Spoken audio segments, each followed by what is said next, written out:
ప్రభువునందు ప్రియ సహోదరి సహోదరులకు యేసుక్రీస్తు వారి పేరున అందరికీ వందనాలు తెలియజేస్తూ ఉన్నాను.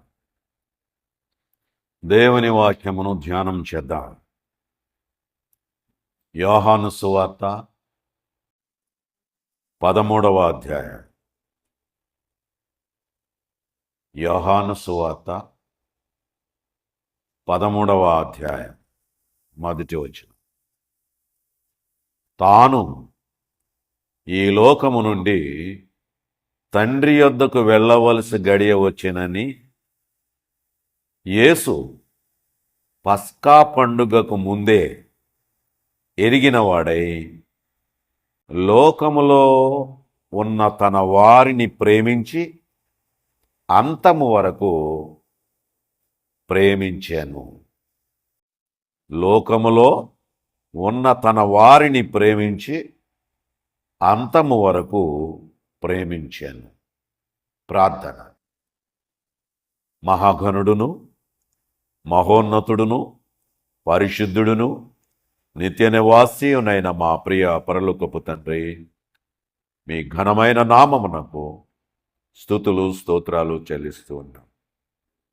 ప్రభు, మీ సన్నిధిలో గడుపుతూ మీ వాక్కుల ద్వారా ఆత్మీయంగా బలపరుస్తున్నందుకు మీకు స్తోత్రాలు.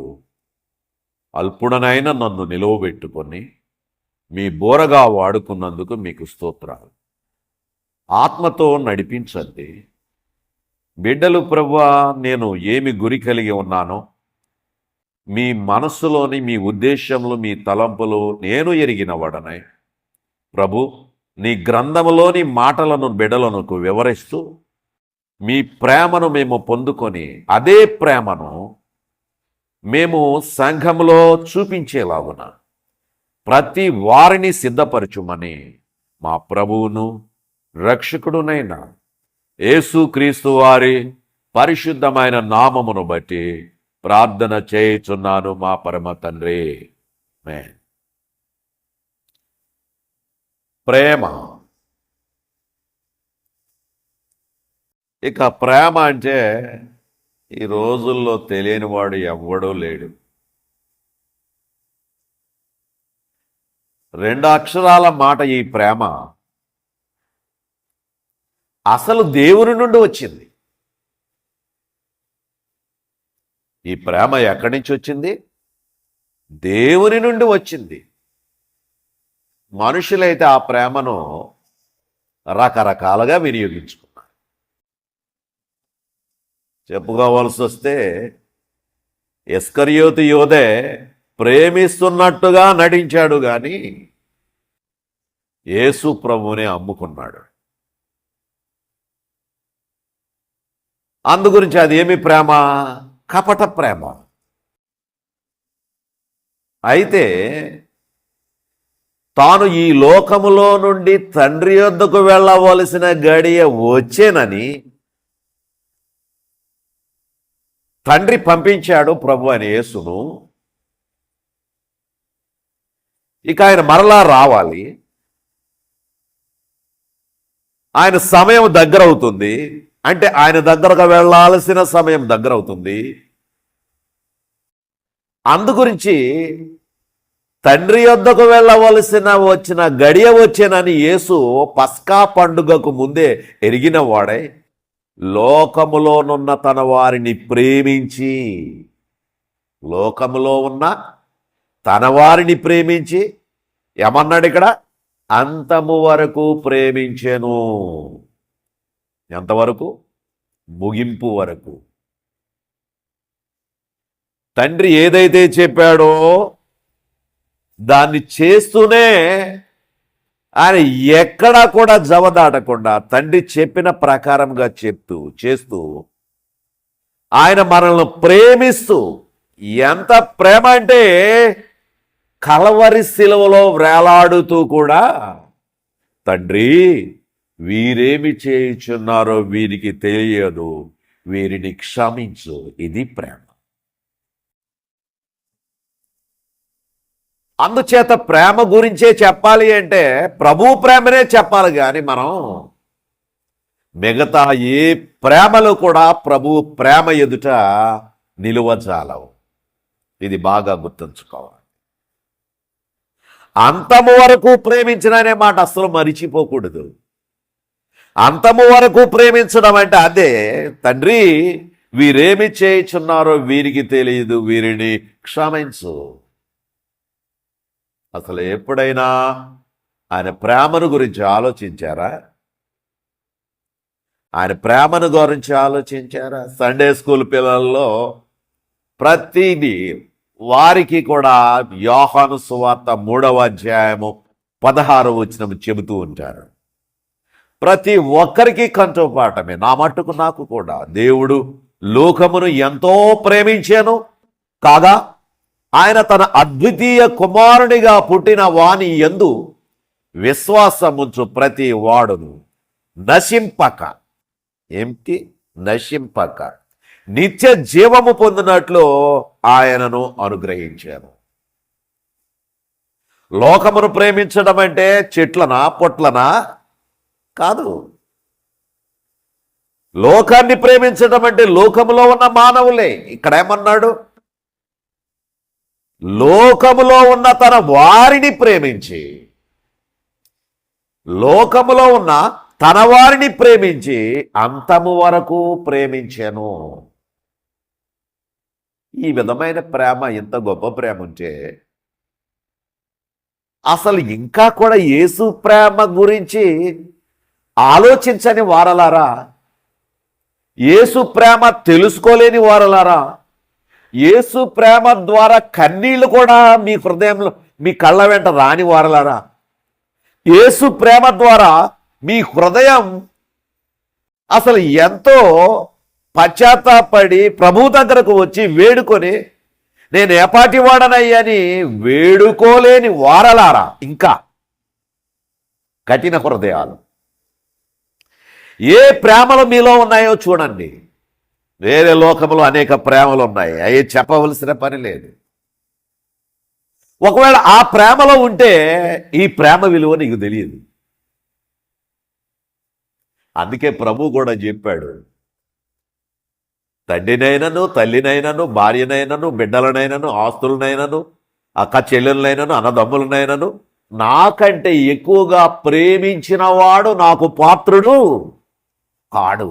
అంటే ఈ ప్రేమ కొలబద్ద ఎలాంటిదంటే, ఇక ప్రభు తర్వాత ఏదైనా ప్రభు ముందు ప్రభు కాక మరేది కాదు. అది ఆ ప్రేమ కలిగి ఉండాలి. అంతము వరకు ప్రేమించాడు, అంతము వరకు ప్రేమించాడు. అందుకే సంఘంలో రక్షించబడిన వారంటే ఎవరండి? ప్రేమించేవారు, మనసు విప్పి మాట్లాడేవారు, సహోదరులందరూ కలిసి కరచారణం చేసుకునేవారు, ప్రభు బలలో పాల్గొన్న తర్వాత ఆనందాలతో వాళ్ళ ముఖాలు వెలుగుతున్నటువంటి వారు. ఇంకా దుఃఖముతో, ఏడ్పుతో, చికాకుతో, కోపముతో ఉండి దేవుని సన్నిధికి వస్తే నువ్వు సంతోషంగా ఉన్నావో, ఏ విధంగా ఉన్నావో, నీ భారం ఎలా ఉన్నదో సేవకునికి కొంతవరకు తెలుస్తుంది. కానీ సమస్తమును ఎరిగిన వాడు ప్రభువే. ప్రభుకి అన్నీ తెలుసు. అయితే నీ ప్రేమ నిజంగా దేవునిలో ఉంటే నీ బాడీ లాంగ్వేజ్, నీ విధానం అంతా కూడా ఆనందభరితంగా ఉంటుంది. సంతోషించండి, గంతులు వేయండి. ఆ దినమున మీరు, ఏ దినమున? పరలోకంలో. ఆ దినము కొరకు ఎదురు చూసే వారంగా ఉన్నాం. ఆ దినము మన ముందే ఉంటుంది అనేటువంటి ఉద్దేశంతో ప్రభువుని స్తుతించడానికి మనం సిద్ధపడుతూ వస్తూ ఉన్నాం. ఎంతసేపు పరలోకమును గురించి చెబుతానంటే, ఆ పరలోకం కాకపోతే దేని గురించి చెప్పాలి?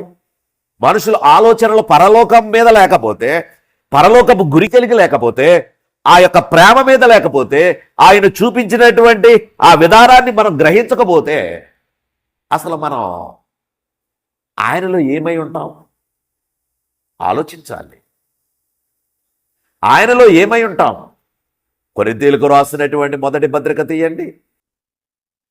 అసలు ఈరోజు సంఘములో కలయికలు లేకపోవడం, ప్రేమలు లేకపోవడం, ఒకరినొకరు అర్థం చేసుకోకపోవడం, ఒకరిపై ఒకరు చాడీలు చెప్పుకోవడం, ఒకరి గురించి ఒకరు అసహ్యంగా మాట్లాడుకోవడం, తామే నీతిమంతులమైనట్టు వారు మాట్లాడుకోవడం, ఇట్లాంటివన్నీ చూస్తూ ఉన్నప్పుడు అవి ప్రేమలు కలిగిన వారుగా ఉన్నారని మనం ఎంచుదామా?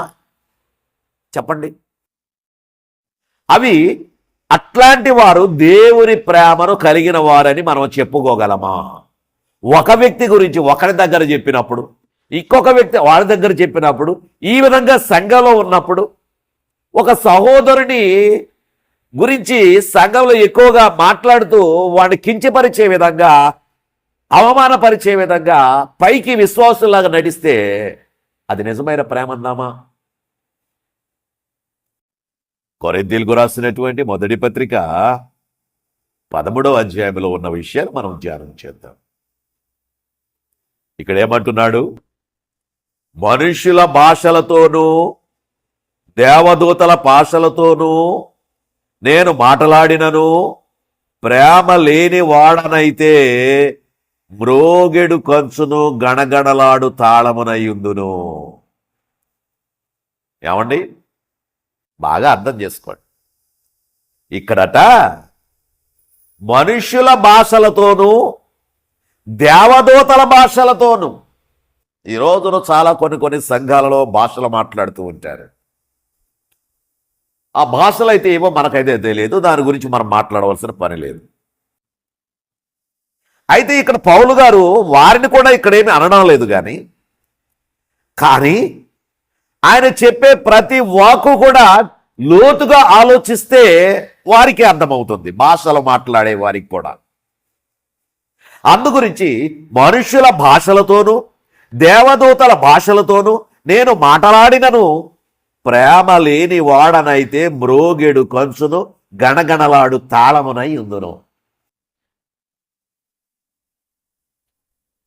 ఆలోచించండి. భాషలు మాట్లాడినా, ప్రార్థనలు చేసినా, ఏవి చేసినా నీలో ప్రేమ లేకపోతే,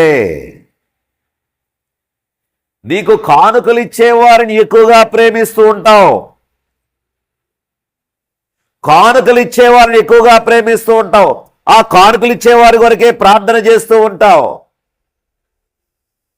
అలాగే ప్రతి విషయంలోనూ కూడా నిన్ను పొగిడే వారి కొరకు, సేవకులే కాదు విశ్వాసులు కూడా, మిమ్మల్ని పొగిడే వరకు, మిమ్మల్ని అభినందించే వరకు, ఇట్లాంటి వాళ్ళందరినీ బట్టి చూసి ఒకరినొకరు మార్చుకుంటూ ఉంటారు.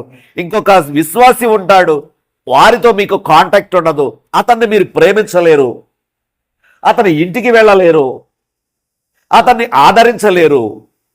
సరికదా? ఆయన గురించి లేనిపోని మాటలు చెప్పుకుంటూ ఉంటారు. ప్రేమ కలిగిన వారుగా ఉన్నారు, కానీ ఆ విధమైనటువంటిది ఉంటే ప్రయోజనం ఏమిటి? అందుకే ఇక్కడ అంటున్నారు, మనుషుల భాషలతోనూ దేవదూతల భాషలతోనూ నేను మాట్లాడినా, ఎవరు? పౌలు గారే అంటున్నాడు, ఇంకొకరి గురించి కూడా ఏం చెప్పట్లేదు. నేను మాట్లాడినా అంటున్నాడు పౌలు గారు. నేను మాట్లాడినా ప్రేమ లేని వాడనైతే నేను, అక్కడ చెప్పిన మాట ఏమిటంటే మ్రోగిడు కొంచును గణగణదాను తాళమనయుండును. అంటే ఒక్క మాట చెప్పాలంటే ఏమంటారో తెలుసా? డబ్బాగాడు రైడు అంతే.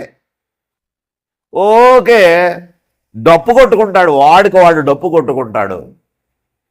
అవును, అదే విధానం. హడావిడే తప్ప నీలో ప్రేమ లేదు.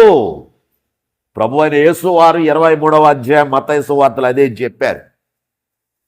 ఏమనంటే ఆయన చెప్పినది చాలా మనం బాగా అర్థం చేసుకోవాలి. అది చూడండి, ఒకసారి చూద్దామా? మత్తయి సువార్త 23వ అధ్యాయం తీయండి. మత్తయి సువార్త 23వ అధ్యాయములో 22వ వచనం నుండి చూడండి. శాస్త్రులను పరిసయ్యులను మోషే పీఠమందు కూర్చుండువారు గనుక వారు మీతో చెప్పు వాటినన్నిటిని అనుసరించి గైకొనండి. అయినను వారి క్రియల చొప్పున మీరు చేయకండి, వారు చెప్పుదురే గాని చేయరు. మోయశక్యము గాని భారమైన బరువులు కట్టి మనుష్యుల మీద వారు పెట్టుదురే గాని తమ వస్త్రముతో తమ వ్రేలితోనైనను వాటిని కదలింపనొల్లరు. మనుష్యులకు కనబడు నిమిత్తము తమ పనులన్నీ చేయుదురు, తమ రక్షరేకులు వెడల్పుగాను తమ చెంగులు పెద్దవిగాను చేయుదురు. విందులలో, అగ్రస్థానములలో, సమాజ మందిరములలో, అగ్రపీఠములను, సంత వీధులలో వందనములను మనుష్యుల చేత బోధకులను పిలువట వారు కోరుదురు అంటూ ఎన్నో విషయాలు చెప్పుకొచ్చాడు ఆయన. అంటే ఇక్కడ చెప్పినది ఏమిటంటే వారు చెప్తారే గాని చేయరు. అంటే ఏమి లేదు, ప్రేమ లేదు, ప్రేమ లేదు. బాగా ఆలోచించండి. అందుకే ఇక్కడ చెప్పిన మాట ఏమిటంటే ప్రేమ లేని వాడనైతే మ్రోగెడు కంచును గణగణలాడు తాళమనయ్యుందును అంటూ రెండవ వచనంలో ఏం చెబుతున్నారండి? ప్రవచించు కృపావరము కలిగి మర్మములన్నీయు జ్ఞానమంతయు ఎరిగిన వాడనైనను కొండలను పెకలింపగల పరిపూర్ణ విశ్వాసము గలవాడనైనను ప్రేమ లేని వాడనైతే నేను ఎద్దుడను.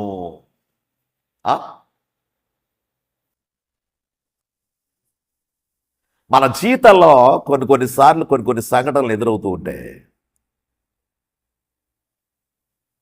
ఆ సంఘటనలో ఒక్కొక్కసారి గుర్తొస్తున్నప్పుడు నిజంగా మన ప్రభు చిత్తాన్ని నెరవేరుస్తున్నామా?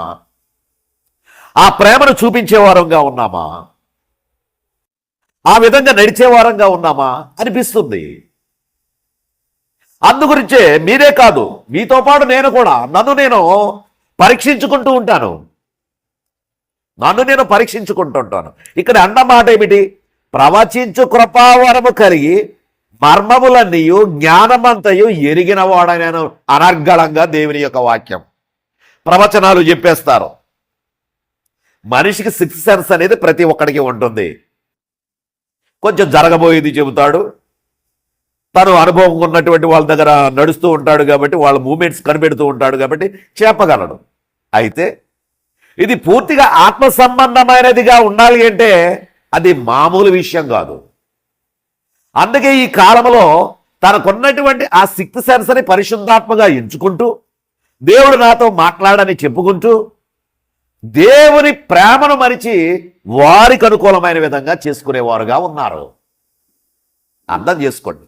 అందుకే ఇక్కడ రెండవ వచనములు ఏమంటున్నాడంటే ప్రవచించు కృపావరము కలిగి మర్మములన్నీయు జ్ఞానమంతయు ఎరిగిన వాడనైనా కూడా కొండలను పెకలింపగల సంపూర్ణ విశ్వాసము గలవైన వాడను ప్రేమ లేని వాడనైతే నేను. అంటే ప్రార్థన చేశారండి మూర్తి గారు, అది తగ్గిపోయిందండి. ఎంత గొప్ప విశ్వాసము! మూర్తి గారు ప్రార్థన చేశాడండి, అది జరిగిందండి. ఎంత గొప్ప విశ్వాసము! మాకు ఆయన ప్రార్థన చేస్తేనే జరిగిందండి. ఆయన ప్రార్థన చేశాడండి, ప్రార్థన చేసుకోండి అన్నాడండి, ఆయన కూడా ప్రార్థన చేశాడండి. మగపిల్లాడు పుడతాడన్నాడు, నిజంగా పుట్టాడండి. నిజంగా ఎంత ధన్యుడం! అయితే ఈ విధంగా ఉండి, ఈ విధంగా ఇటువంటి వాటి మీద మీరు ఆధారపడి ఉండి జీవిస్తూ వారి కష్టంలో నష్టంలో ఏదైనా వచ్చినప్పుడు వారికి దూరం అయితే మీ ప్రేమ అక్కడ కనబడుతుందా? చెప్పండి. సరే, నువ్వేమి ఇవ్వకపోయినా సహోదరుడు కష్టంలో ఉన్నప్పుడు, నలిగిపోతూ ఉన్నప్పుడు ఆ గృహాన్ని ఎక్కువగా సందర్శించాలి.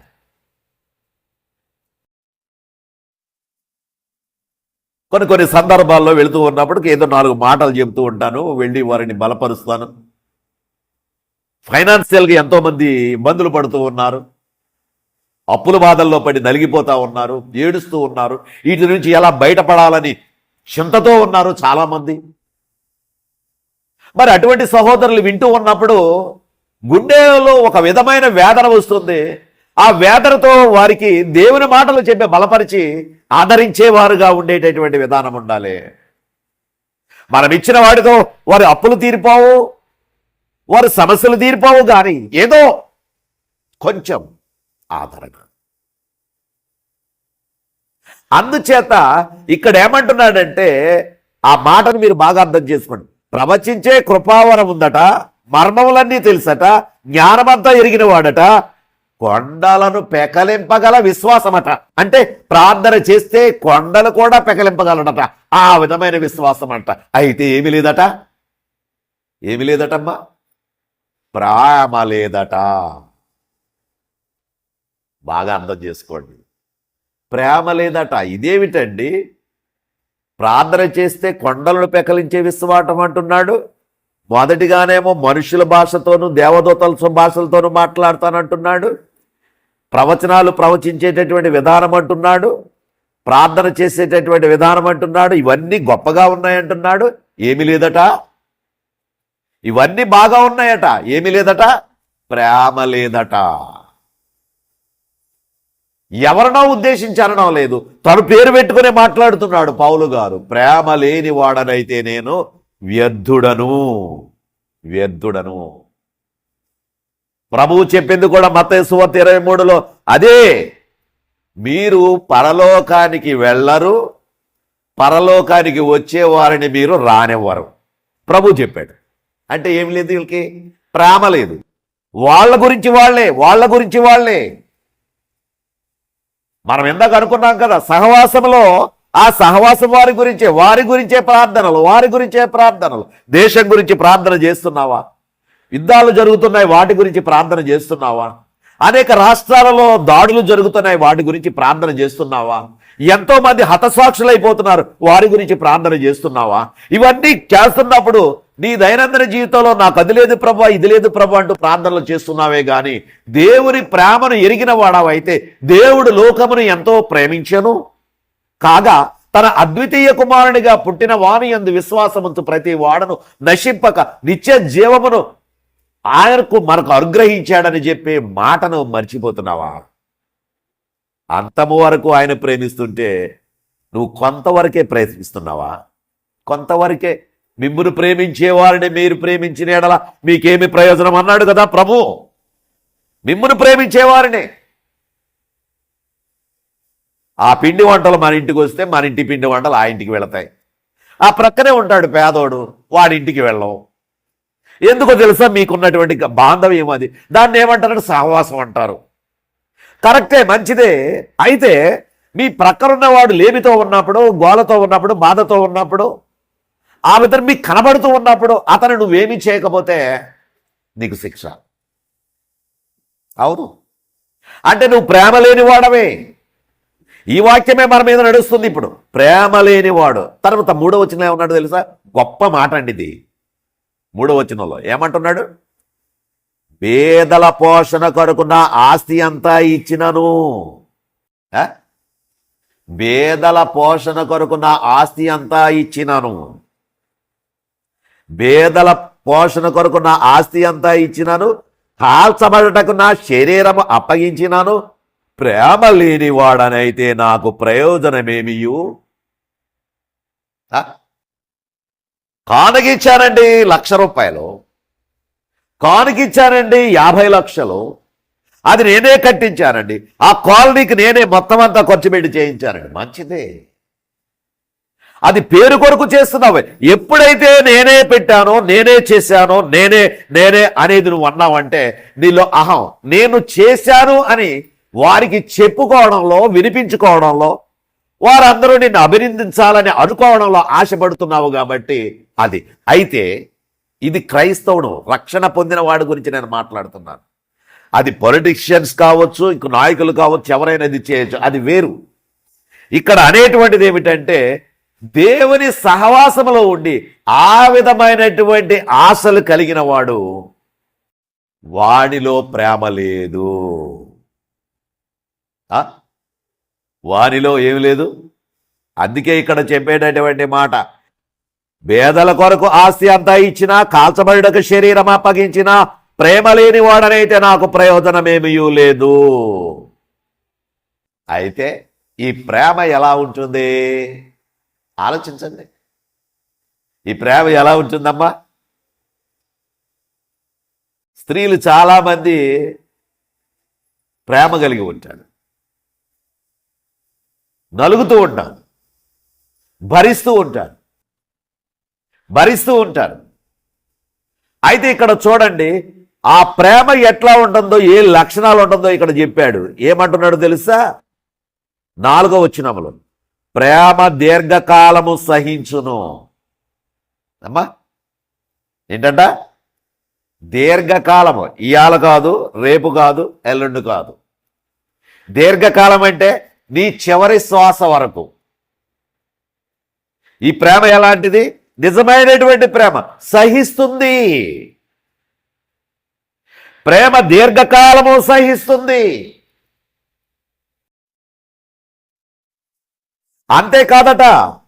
అంతేకాదట ఇంకే ఏమంటున్నాడు?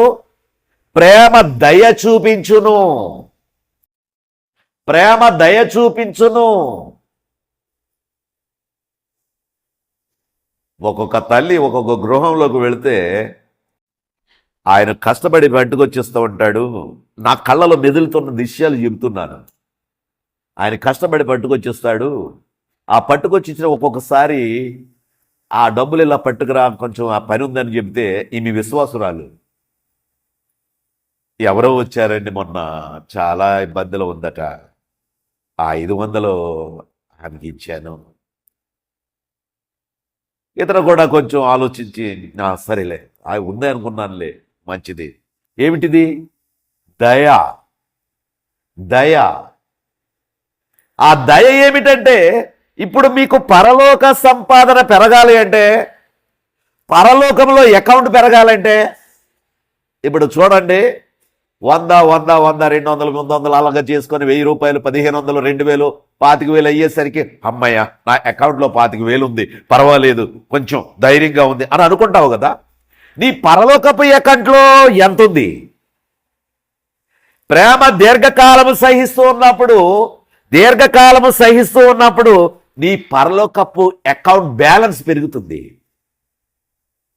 నువ్వు ఎదుటి వారిని దయ చూపిస్తూ ఉన్నప్పుడు, నీకు చేతనైన నువ్వు చేస్తూ ఉన్నప్పుడు నీ పరలోకపు అకౌంట్ పెరుగుతూ ఉంది. ప్రభువు చెప్పాడు కదా, యహలోక సంబంధమైన ధనము కాదు, పరలోక సంబంధమైన ధనమును మీరు పెంచుకోండి, సంపాదించుకోండి. అది ఎక్కడంటే వీటిలోనే ఉంది.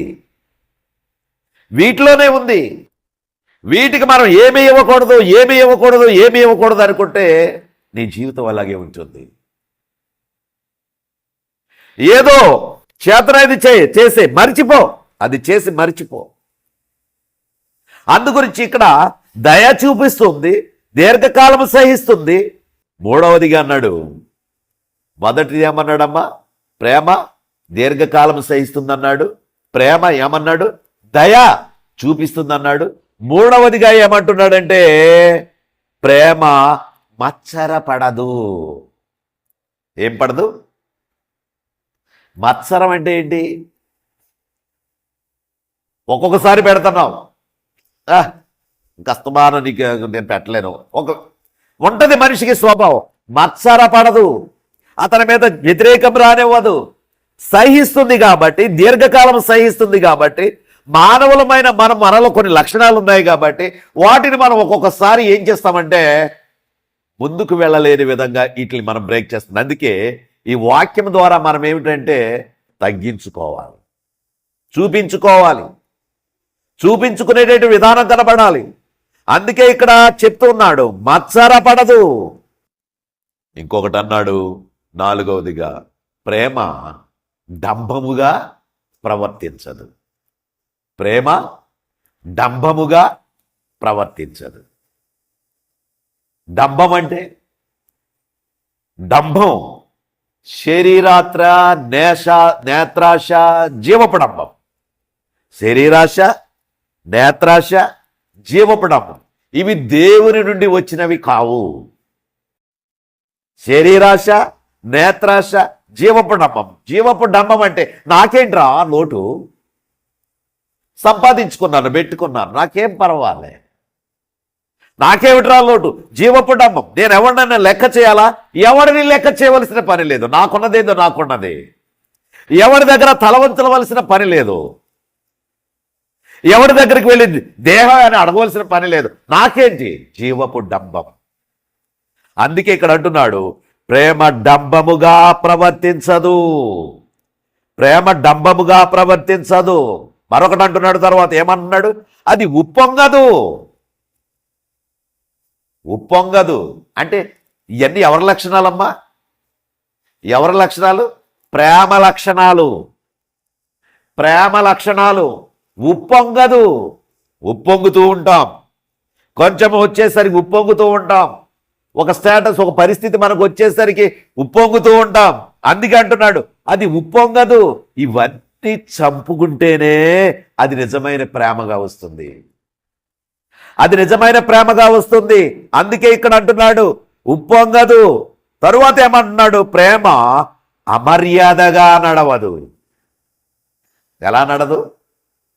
అమర్యాదగా. మర్యాద, ఒక పద్ధతి, ఒక విధానం, ఆ విధముగా సాగుతుంది. ప్రేమ అమర్యాదగా నడవదు. బాగా గుర్తుపెట్టుకోండి. ప్రేమ ఇక్కడ ఇచ్చినటువంటి ప్రేమ దీర్ఘకాలము సహిస్తుందట, దయ చూపిస్తుందట, మత్సరపడదట, డంబముగా ప్రవర్తించదట, ఉప్పొంగదట, అమర్యాదగా నడవదట. తరువాత ఏమంటున్నాడు? స్వప్రయోజనము విచారించుకొనదు. అబ్బా, ఏంటండి పౌలు గారు రాసిన మాట?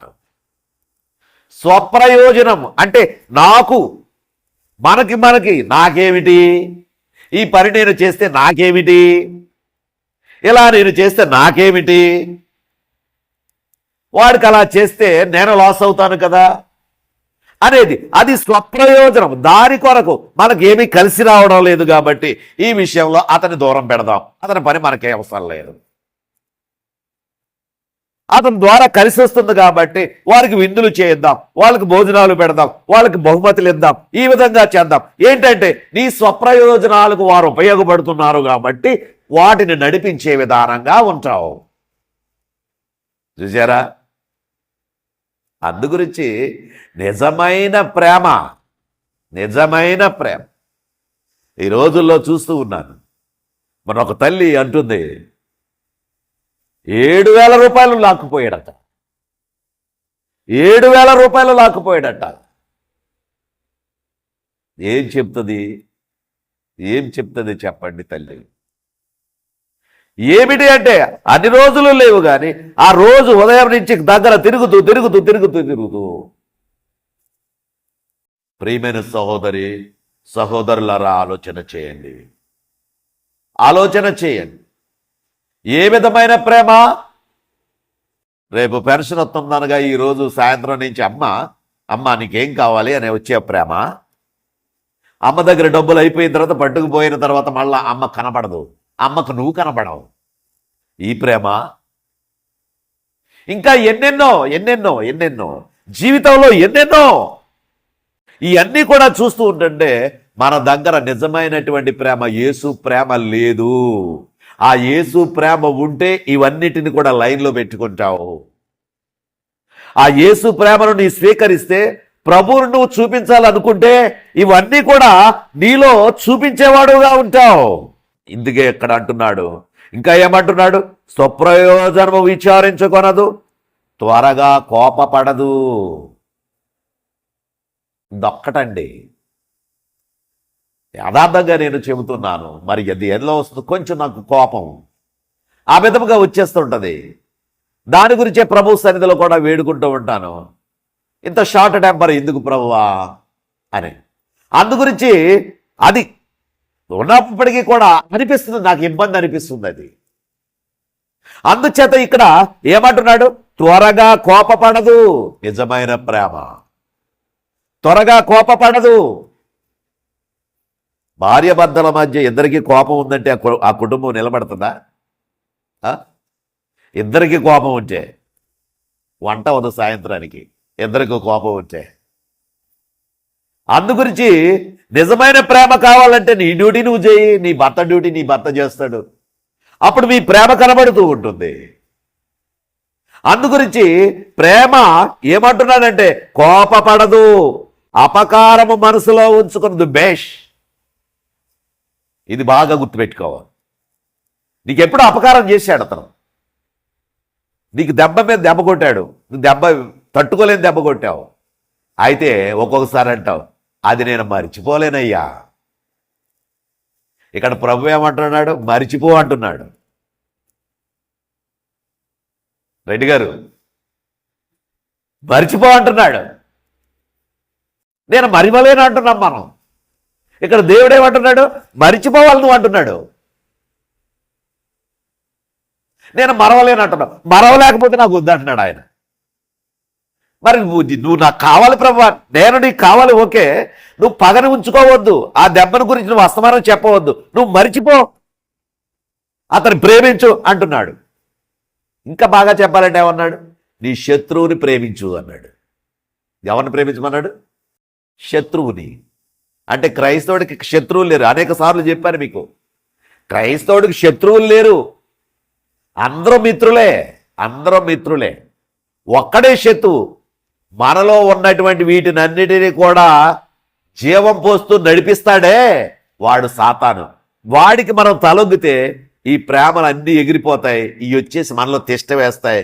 ఈ తిష్ట వేస్తే మనము దేవునిని చూడలేము, ఆ ప్రేమను మనం పొందుకోలేము. ఆలోచించండి. అందుకే ఇక్కడ ఏమంటున్నాడు? అపకారము మనసులో ఉంచుకొనరాదు. అపకారము మనసులో ఉంచుకొనదు, అపకారము మనసులో ఉంచుకోదు. ఇంకొకటి తర్వాత ఏమంటున్నాడు? దుర్నీతి విషయమై సంతోషపడక సత్యమందు సంతోషిస్తుంది. దుర్నీతి విషయమై సంతోషపడక సత్యమందు సంతోషిస్తుంది. ఇవి మనిషిలో ఉంటే అతను దేవునిలో ఉన్నాడని. ఫలాలు చెబుతూ ఉంటాం మనం, మంచి ఫలములు ఫలింపని ప్రతి చెట్టు నరకబడి అగ్నిలో వేయబడుతుంది అని మనం చెబుతూ ఉంటాం. మంచిదే, అది మనకు కూడా తెలుసు, అందరికీ తెలుసు. మరి మంచి ఫలాలు మనం ఫలిస్తున్నామా? ఆ మంచి ఫలాల్లో భాగమే ఇది. ఆ మంచి ఫలాల్లో భాగమే ఇక్కడ చెప్పేది, పౌలు గారు చెప్పేది. ఇవన్నీ కూడా వాటి ప్రకారముగా ఉంటే నువ్వు దేవునిలో ఉన్నటువంటి దానం. మొన్నకిప్పుడు ఒక ఆమె ఫోన్ చేశారు. ఆమె అంటారు, ఆమె విదేశంలో ఉన్నారు. ఆమె అంటున్నారు, మా పక్కన మాతో పాటు శ్రీలంకమ్మ ఉందండి, ఏడిపించేస్తుందండి, నాకు మనశ్శాంతి లేకుండా చేస్తుందండి, కొంచెం ప్రార్థన చేయండి అంది. ఆవిడేమో శ్రీలంక ఆవిడట, పనులన్నీ ఈవిడికే చెబుతుందట. ఆవిడ ప్రార్థన చేసుకుంటుందట. ఎవరు? శ్రీలంక ఆమె ప్రార్థన చేసుకుంటుందట, చాలా విశ్వాసంగా ఉంటుందట, ఏ పని చేయదట, పనులన్నీ గంపకిచ్చేస్తుందట. ఆమె సీనియరు, ఈమె జూనియరు. ఆ ఇంట్లో ఈమె వెనకాల వెళ్ళిన ఆమె, ఆమె ముందు వెళ్ళిన ఆమె. ఆ ఇంట్లో పని చేస్తుంది కాబట్టి ఆమె అన్ని పనులు కూడా ఈమెకే చెప్పేస్తుందట. అందు గురించి అసలు రెస్ట్ ఉండలేదండి, కన్నీళ్ళు వస్తున్నాయండి. ఒకసారి ప్రార్థన చేయండి, మీ మెసేజ్లు పెట్టుకుంటున్నాను, వింటున్నాను, అందు గురించి నా గురించి ఒకసారి ఆ బాధ నుంచి. తను ఏమంటుందో తెలుసా? తన కొరకు ప్రార్థన చేయమంటాలా? ఎవరి కొరకు ప్రార్థన చేయమంటుంది? సిలోనామె గురించి ప్రార్థన చేయండి అంటుంది. ఆ సిలోనామె శ్రీలంక ఆవిడ గురించి ప్రార్థన చేయండి, ఆమె మారు మనసు వచ్చేలాగా, మనసు మారేలాగా, నాపై ప్రేమ కలిగేలాగా ప్రార్థన చేయండి. గొప్పగా ఉంది కదా. చెప్పుకోవలసి వస్తే ఈమె మన ఆంధ్ర ఆమె విశ్వాసురాలు కాబట్టి ఆ విధంగా అడుగుతుంది. ఎంత గొప్ప! ప్రియమైన సహోదరి సహోదరుడా, ఆలోచన చేయి, ఆలోచన చేయి. అందుకే ఇక్కడ ఉన్నటువంటి విషయాన్ని మనము చూస్తూ ఉంటుంటే దుర్నీతి విషయమై ఇక్కడ ఏమంటున్నాడు? దుర్నీతి విషయమై సంతోషపడక సత్యమందు సంతోషించును. సత్యమందు సంతోషిస్తుంది. తర్వాత ఏమంటున్నాడు? ఇంకా బాగా చెప్పాలంటే 7వ వచనంలో, అన్నిటికీ తాళుకుంటుంది, అన్నిటినీ నమ్ముతుంది, అన్నిటినీ నిరీక్షిస్తుంది, అన్నిటినీ ఓర్చుకుంటుంది. అర్థమవుతుందమ్మా? మీరు ఎన్నోసార్లు చదివే ఉంటారు. ఇదే చదివినప్పటికీ మరొకసారి నేను ఎక్స్ప్లెయిన్ చేస్తున్నాను. దేవుడు నాకు ఇచ్చినట్టు ఆత్మ మాటతో మీకు తెలియజేస్తూ ఉన్నాను. అందుగురించి ఇక్కడ ఏమంటున్నాడు తెలుసా? ఏమంటున్నాడో చూడండి 7వ వచనంలో, అన్నిటినీ తాళుకుంటుందట, అన్నిటినీ నమ్ముతుందట, అన్నిటినీ పరీక్షిస్తుందట, అన్నిటినీ ఓర్చుకుంటుందట.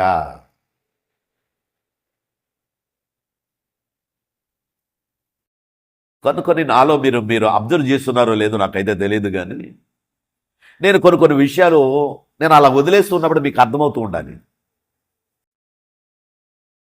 ఉదయాన్నే ఇటుకు వచ్చింది, ఆ ఇటుకు వచ్చినప్పుడు ఇటుకి వేస్తున్నాడు. చాలా బాగుంది బాబు అన్నాను నేను. బాగుంటుందని చాలా మాట్లాడి చాలా అయితే చెప్పుకుంటూ వచ్చాడు. అప్పుడు వేస్తున్నాడు. సరే పర్వాలేదు వేసి, లెక్క అవసరం లేదు. ఎంత అన్నది, ఎంత ఎన్ని ఇటుకలు అన్నా. 3,000 అండి. వేసేమన్నా. ఆ ప్రకారంగా అతను మాట తీరు, అతని విధానము, నేను కూడా ప్రభువుని నమ్ముకున్నాను, మందిరాలకి ఇలా ఇస్తూ ఉంటాను, ఆయన చెప్పే విధానము తీరు అంతా నేను చాలా వండర్ అయ్యాను. అతను కూడా వండర్ అయ్యాడు. చాలా ఇది ఇక్కడ ఏమంటుంది, అన్నిటినీ నమ్మాలి అంతే.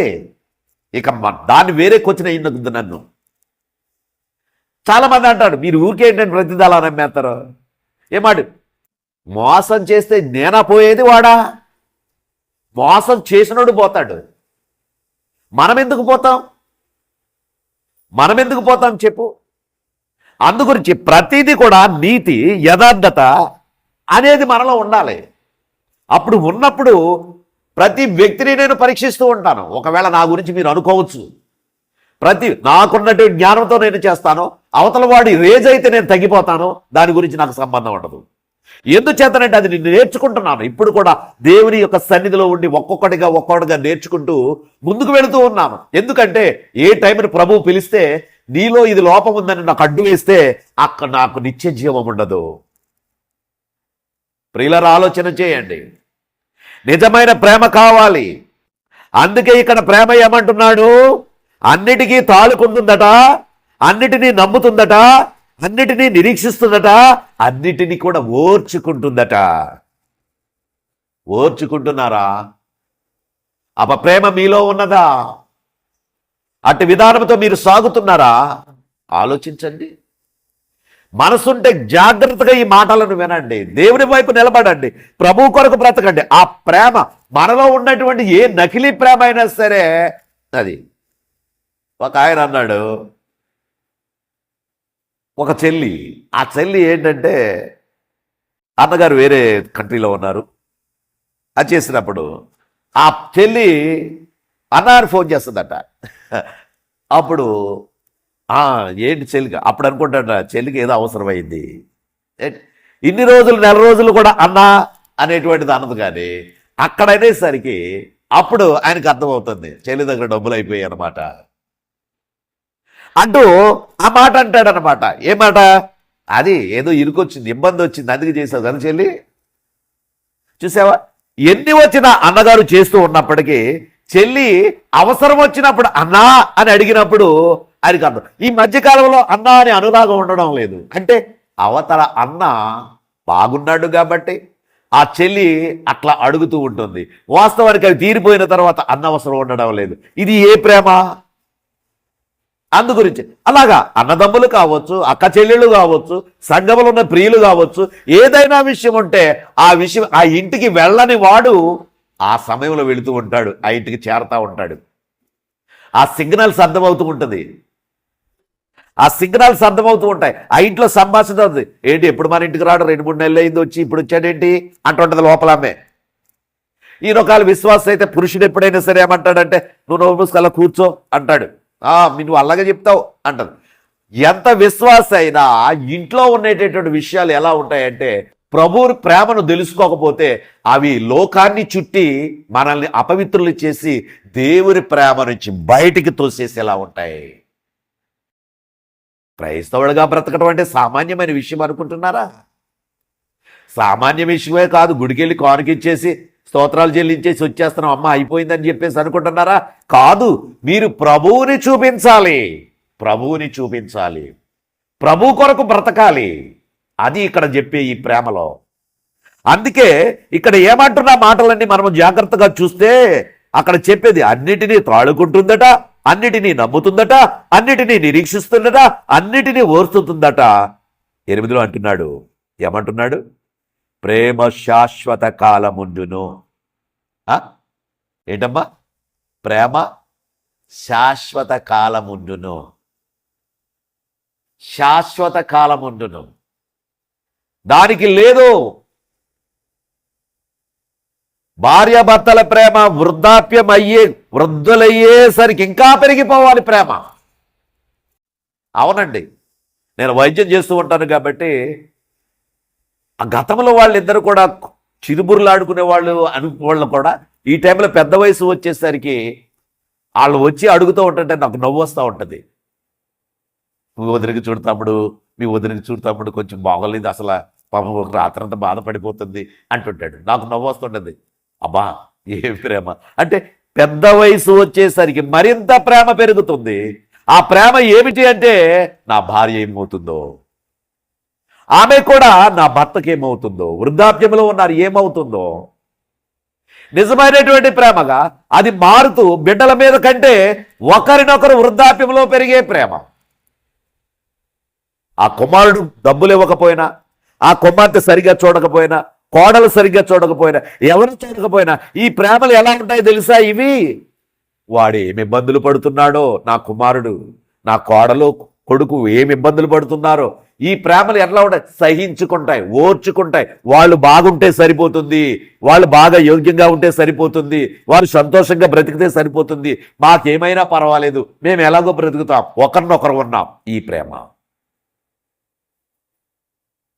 ఆ ప్రేమలు లేని వాళ్ళు కుటుంబాలు చాలా అల్లకల్లోలంగా అయిపోతాయి. ఈ రోజు కూడా వృద్ధాప్యం వచ్చినప్పటికీ కూడా ఆ ప్రేమలు లేకపోతే ఆ ఇంట్లో నరకాలే. ప్రియమైన సహోదరి సహోదరుడు, ఒక వ్యక్తి ప్రభువుని నమ్ముకున్నా, ఒక వ్యక్తి ప్రభువుని నమ్ముకోకపోతే ఆ వ్యక్తి వలన శ్రమలు పడవలసినదే. విశ్వాసి పడవలసినదే.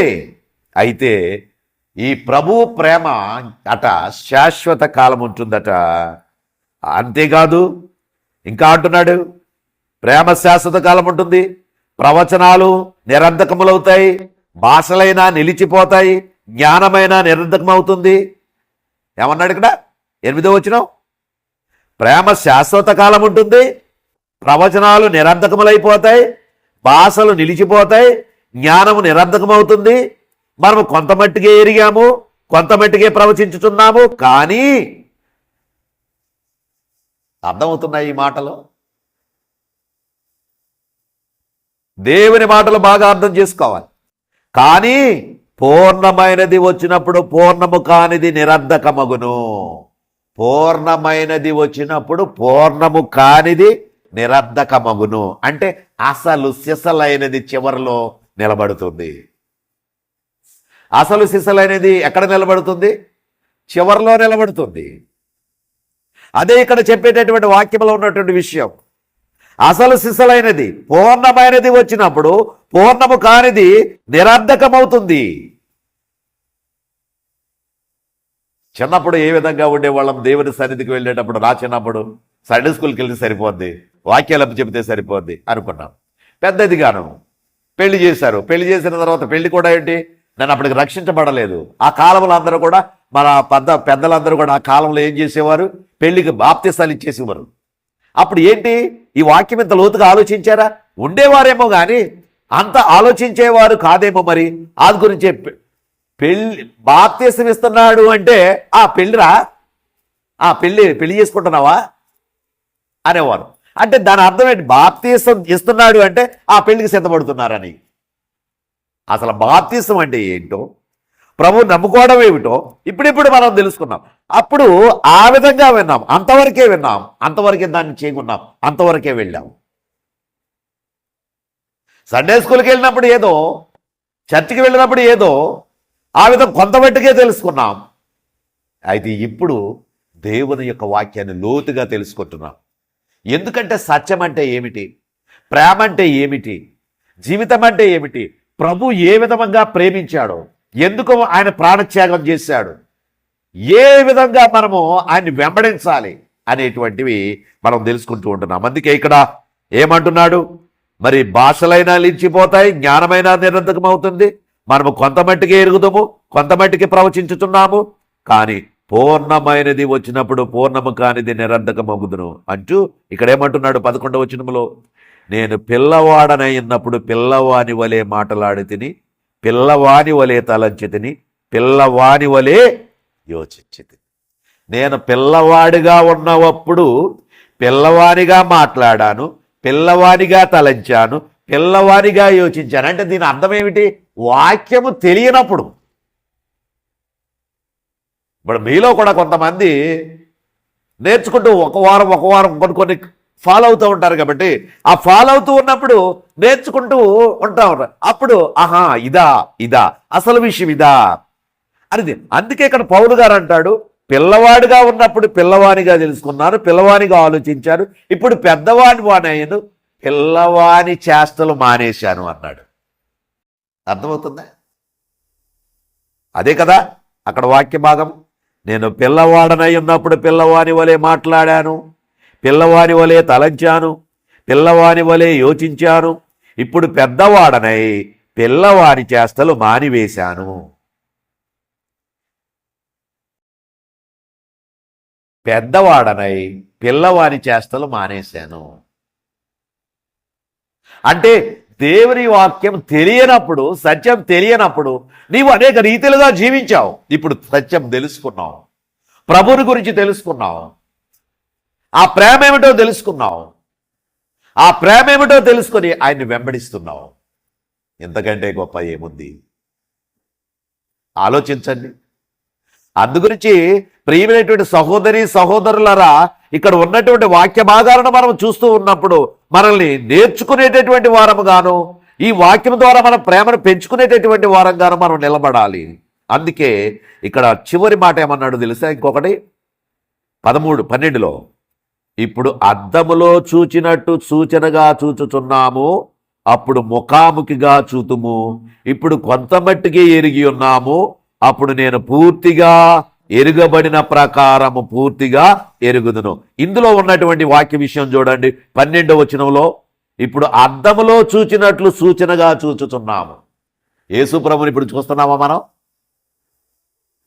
యేసుప్రభుని చూస్తున్నామా డైరెక్ట్గా? వాక్యం ద్వారా చూస్తున్నాం. వాక్యం ద్వారా చూస్తుంటే ఎలాగా? అద్దంలో కనబడుతున్నాడు ఆయన. వాక్యం దగ్గరకు వెళ్ళినప్పుడు నీ మనసు ప్రభు అక్కడ వచ్చి నిలబడి చెప్తూ ఉన్నాడు. ఇప్పుడు పౌలు గారు నిలబడ్డారు, ఆయన మాట్లాడుతున్నాడు, ఆయన మన ముందున్నాడు, ఈ వాక్యాన్ని చదువుతున్నాం. బాగా ఆలోచించండి. యోహాను సువార్తలో ఆ మాట ఒకసారి గుర్తు చేసుకుని 1వ అధ్యాయానికి రండి. యోహాను సువార్త 1వ అధ్యాయము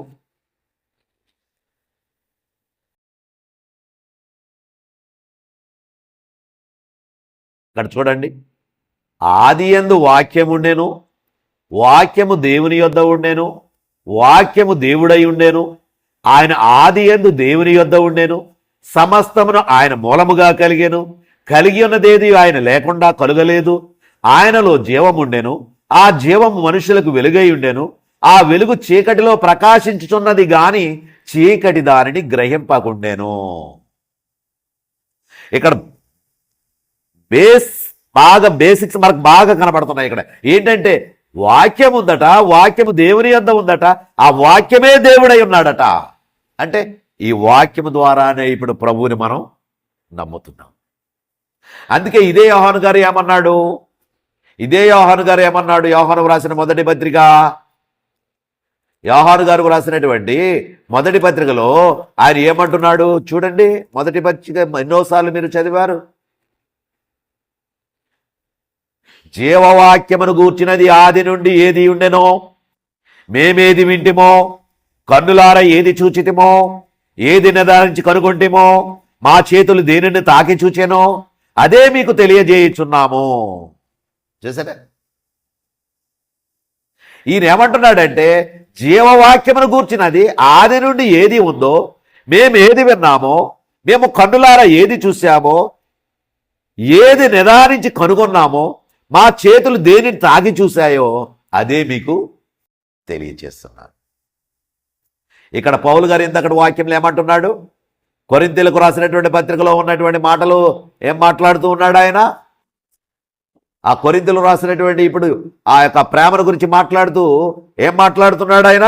ఇక్కడ చూడండి, అద్దములో చూచినట్లుగా సూచనగా చూచుతున్నాము, అప్పుడు ముఖాముఖిగా చూతుము, ఇప్పుడు కొంతమట్టుకే ఎరిగి ఉన్నాము, అప్పుడు నేను పూర్తిగా ఎరిగిన ప్రకారము పూర్తిగా. అంటే ఏమిటి? ఇప్పుడు వాక్యము ద్వారా ప్రభు బలలో పాల్గొంటున్నాము, ప్రభుని స్తుతిస్తున్నాము, ప్రభుని గణపరుస్తున్నాము, ప్రభు కనబడుతున్నాడు, అద్దములో చూచినట్లుగా చూస్తున్నాము వాక్యము ద్వారా. ఎప్పుడు? అప్పుడు ముఖాముఖిగా. ఎప్పుడు? ప్రభు వచ్చినప్పుడు. ప్రభు వచ్చినప్పుడు చూస్తాం.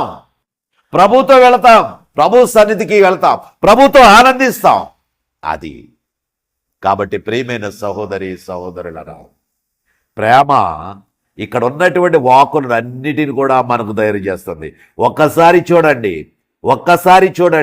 ప్రేమ దీర్ఘకాలము సహించును, దయ చూపించును, ప్రేమ మచ్చరపడదు, ప్రేమ డంబముగా ప్రవర్తించదు, అది ఉప్పొంగదు, అమర్యాదగా నడవదు, స్వప్రయమును విచారించుకొనదు, త్వరగా కోపపడదు, అపకారము మనసులో ఉంచుకొనదు, దుర్నీతి విషయమై సంతోషపడక సత్యమందు సంతోషించును, అన్నిటికీ తాళుకుంటుంది, అన్నిటినీ నమ్ముతుంది, అన్నిటినీ నిరీక్షిస్తుంది, అన్నిటినీ ఓర్చుకుంటుంది.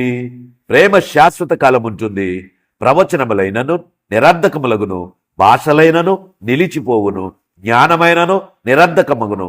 మనము కొంత మట్టుకు ఎరుగుదుము, కొంత మట్టుకు ప్రవచించున్నాము, కానీ పూర్ణమైనది వచ్చినప్పుడు పూర్ణము కానిది నిరర్ధకమగును. పూర్ణమైనది వచ్చినప్పుడు పూర్ణము కానిది నిరర్ధకమగును. పౌలు గారు ఇంకొక మాట అన్నాడండి. ఆ మాటను కూడా మీకు చదివి వినిపిస్తాను. పౌలు గారు అన్నటువంటి మాటను, ఆ మాట కూడా ఒకసారి మీకు చదివి వినిపించాలని ఆశపడుతున్నాను. అదేమిటో తెలుసా? ఇక్కడ చూడండి.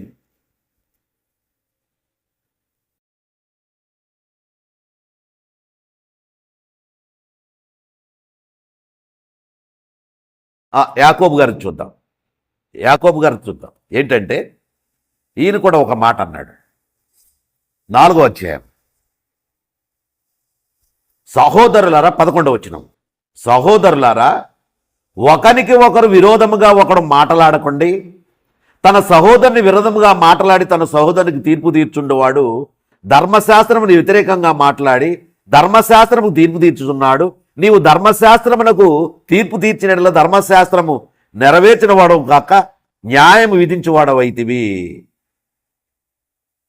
ఒక్కడే ధర్మశాస్త్రము నియమించి న్యాయం విధించువాడు, ఆయనే రక్షించుటకును నశింపచేయుటకును శక్తిమంతుడై ఉన్నాడు. నరునికి తీర్పు తీర్చుటకు నీవు ఎవడవు అనేటువంటి మాట ఇక్కడ అన్నాడు. అయితే పౌలు గారు అనేటువంటి మాట ఏమిటంటే ఇంకా స్ట్రాంగ్గా ఉంటుంది. అది దాని గురించి నేనున్నాను. సరే, ఏమైనప్పటికీ కూడా ఈ ప్రేమను గురించి మనం తెలుసుకోవాలంటే గొప్ప విషయం. ఈ ప్రేమ విషయంలో మనకి ఇచ్చినటువంటి ఈ వాక్కును బట్టి అప్పుడు ముఖాముఖిగా చూస్తాము. ఇప్పుడు అద్దంలో చూచినట్టుగా చూస్తున్నాము, అప్పుడు ముఖాముఖిగా చూస్తాము. ఇప్పుడు కొంతమట్టుకే ఎరిగి ఉన్నాము, అప్పుడు నేను పూర్తిగా ఎరుగబడిన ప్రకారం ఎరుగుదును అంటూ ఈ చివరి వచనంలో ఏమంటున్నాడమ్మా చూడండి. 13వ వచనంలో, కాగా విశ్వాసము, నిరీక్షణ, ప్రేమ ఈ మూడును నిలుచును, వీటిలో శ్రేష్టమైనది ప్రేమయే. ఏమన్నాడు ఇక్కడ? విశ్వాసము, నిరీక్షణ, ప్రేమ. విశ్వాసము, నిరీక్షణ. విశ్వాసం ఉంటే నిరీక్షణ కలుగుతుంది. ఆ నిరీక్షణలో ఏముండాలి? ప్రేమ ఉండాలి. నేను చాలా విశ్వాసిని, నేను నిరీక్షణ కలిగి ఉన్నాను, పరలోకం కొరకు ఎదురు చూస్తున్నాను, నేను చాలా బాగా ఉన్నాను అనుకుంటూ నీలో ప్రేమ లేకపోతే ప్రయోజనం? అదే కదా మొదటి మాట. మనుషుల భాషలతోనూ దేవదూతల భాషలతోనూ నేను మాటలాడినను ప్రేమ లేని వాడనైతే మ్రోగిడి కంచును గనగన తాళమునయ్యుందును.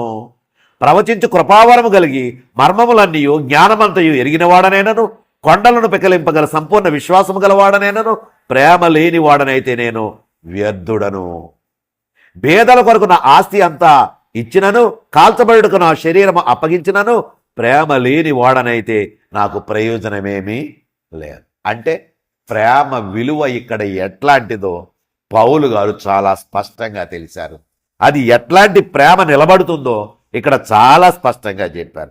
చివరి మాట ఏమన్నాడంటే విశ్వాసము, నిరీక్షణ, ప్రేమ ఈ మూడును నిలుచును, వీటిలో శ్రేష్టమైనది ప్రేమ. చివరి కూడా ఏమన్నాడు ప్రభు? ప్రార్థనలో కూడా ఏమన్నాడు ప్రభు? తండ్రి, వీరేమి చేయుచున్నారో వీరికి తెలియదు, వీరిని క్షమించు. ప్రేమే.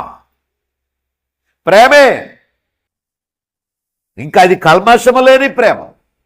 అంత ప్రేమ ఉంది కాబట్టి ఇస్కరియోతు యోధ ఎంతో ప్లాన్ చేస్తున్నప్పటికీ కూడా ఇస్కరియోతు యోధ అని పో అనలా. ఇక్కడ ఉండొద్దు, నాకు కనపడొద్దు అనలా. ప్రేమిస్తూనే ఉన్నాడు. దేవుని ప్రేమ ఎంత గొప్పదో చూడండి. ఆ ప్రేమ పో అన్నాడు. అందుకే మనము మన ఎదుట ఎవరైనా ఏమైనా చేస్తూ ఉన్నప్పుడు వారి కొరకు ప్రార్థన చేయాలి, కానీ వారిని విసర్జించే విధముగా, వారిని వ్యతిరేకించే విధంగా మనం ఉండకూడదు. ప్రేమతో, మాటలతోనే, ప్రేమ సందేశాలతోనే, ప్రేమ నడిపింపుతోనే మనం ముందుకు సాగేటటువంటి వారముగా ఉండాలి. ఇదే ఆయన కోరుతున్నాడు. కాబట్టి ప్రియమైన సహోదరి, సహోదరుడు ఆలోచన చేయి, మన ప్రేమలు ఎలా ఉన్నాయి? అమ్మా ఏమన్నాడు ఇందాక? అవన్నీ మళ్ళీ ఒకసారి రిపీట్ చేసుకుందామా? ఇక్కడ 8వ వచనం నుంచి ఏందో ఉంది ప్రేమ. ఇక్కడ 8 కాదు, 4వ వచనం నుండి. ప్రేమ దీర్ఘకాలము సహించును, ప్రేమ దయ చూపించును, ప్రేమ మచ్చరపడదు, ప్రేమ డంబముగా ప్రవర్తించదు, అది ఉప్పొంగదు, అమర్యాదగా నడవదు, స్వప్రయోజనము విచారించుకొనదు, త్వరగా కోపపడదు, అపకారం మనసులో ఉంచుకొనదు, దుర్నీతి విషయమై సంతోషపడక సత్యమందు సంతోషిస్తుంది, అన్నిటికీ తాళుకుంటుంది, అన్నిటినీ నమ్ముతుంది, అన్నిటినీ నిరీక్షిస్తుంది, అన్నిటినీ ఓర్చుకుంటుంది. విశ్వాసము, నిరీక్షణ, ప్రేమ, వీటిలో శ్రేష్టమైనది ప్రేమ. 14లో బిగిలింగ్లో అన్నాడు చూడండి, ఒకే ఒక మాట. 14వ అధ్యాయంలో బిగిలింగ్లో ఒకే ఒక మాట అన్నాడు. ఏమిటో తెలుసా? ప్రేమ కలిగి ఉండుటకు ప్రయాసపడుడి. డబ్బు సంపాదించుకోవడానికి ప్రయాసపడటంలా, ఇంకా ఏదైనా చేయడానికి ప్రయాసపడమని చెప్పడంలే. ఇక్కడ ఒకే ఒక్క మాట, ఒకే ఒక్క వచనం. ఏమిటా వచనం అంటే, ప్రేమ కలిగి ఉండుటకు ప్రయాసపడండి, ఆత్మ సంబంధమైన వరములను ఆసక్తితో అపేక్షించండి, విశేషముగా మీరు ప్రవచనమును అపేక్షించండి. చూసారా ఎంత క్లారిటీగా ఇస్తున్నాడు? ప్రేమ కలిగి ఉండడానికి ఏమవ్వాలన్నాడు? ప్రయాసపడండి. ప్రేమ లేకపోతే క్రైస్తవుడు వ్యర్థం. మదర్ తెరీసా ప్రేమ ఆమె బోధించలేదు, కేవలం క్రియారూపముగా చేసింది. కుష్ఠరోగుల పాదాలు కడిగింది, పరిచర్య చేస్తూనే ఉంది. దేవుడు ప్రేమ స్పష్టంగా తెలియజేసింది, చూపించింది. ఎంత గొప్ప ధన్యురాలు! పరిచర్యలు చేస్తున్నారా?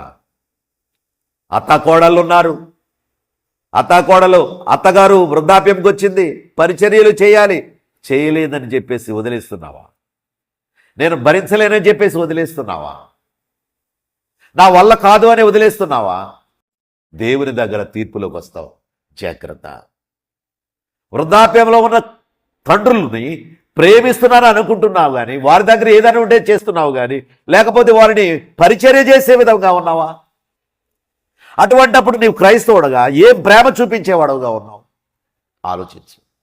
ఇన్ని వాక్యాలు ఇన్ని రీతిలుగా మనల్ని నడిపిస్తుంటే నీ స్థితి ప్రస్తుతానికి ఎలా ఉంది? ఏమైపోయింది నీ ప్రేమ?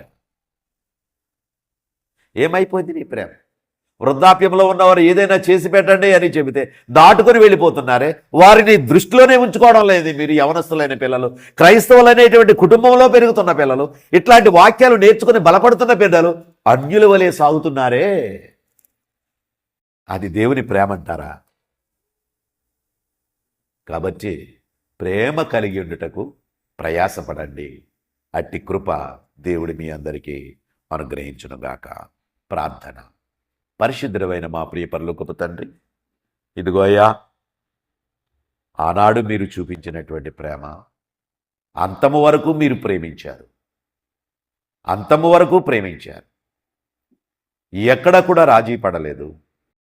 ఆ విధంగా మీరు మా వైపు చూస్తూ మాకు రక్షణ ఇచ్చి పరలోకానికి వెళ్ళారు.